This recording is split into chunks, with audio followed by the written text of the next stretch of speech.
Μια ευχάριστη έκπληξη περίμενε σήμερα τους τροφίμους του Κάφκα Νιγρίτας. Τα μέλη του Πολιτιστικού Συλλόγου Νεολαίας Αχινού, με αφορμή τις γιορτινές ημέρες που διανύουμε, επισκέφτηκαν το Ίδρυμα και προσέφεραν γλυκίσματα. Ήταν μια ιδέα, το σχεδιάζαμε εδώ και πολύ καιρό.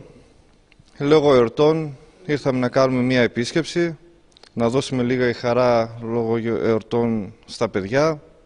Και βλέπω ήταν και τα υπόλοιπα τα παιδιά. Είναι όλο το Συμβούλιο. Πραγματοποιούμε σήμερα την επίσκεψή μας στο Κάφκα της Νιγρίτας ως Πολιτιστικός Σύλλογος Νεολαίας Αχινού.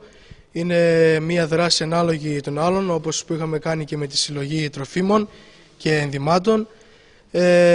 Προσπαθούμε όσο το δυνατόν περισσότερες δράσεις να κάνουμε και σκεφτήκαμε αυτήν τη συγκεκριμένη δράση, ειδικά αυτές τις ημέρες που είναι άγιες και αγαπημένες, να βρεθούμε δίπλα στα παιδιά με ειδικές ανάγκες, να τα κάνουμε λίγο να νιώσουν ευτυχισμένους, να βρεθούμε κοντά τους και να είμαστε σαν μια αγαπημένη οικογένεια όλοι μαζί. Ουσιαστικά θα τους κεράσετε κάποια δέσμευτα, έτσι είναι? Ναι, πράγματι σαν σύλλογος καταφέραμε να πάρουμε κάποια πράγματα, να τους κεράσουμε και να βρεθούμε κοντά τους αυτές τις μέρες. Εκτός από την παραπάνω πρωτοβουλία, ο Σύλλογος προχωρά σε μία ακόμη κίνηση ανθρωπιάς. Συγκεντρώνει ρούχα τα οποία θα διαθέσει στη Μητρόπολη Σερών και Νιγρίτας.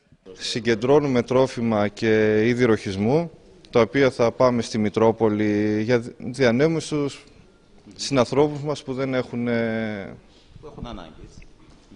Είναι σημαντικό να γίνονται τέτοιες προσπάθειες, τέτοιες μέρες να έρχεστε εδώ πέρα ή να... Είναι σημαντικό, δύσκολη καιρή. Προσπαθούμε και εμείς τώρα ό,τι μπορούμε να μάσουμε. Σαν σύλλογος, ό,τι μπορούμε κάνουμε.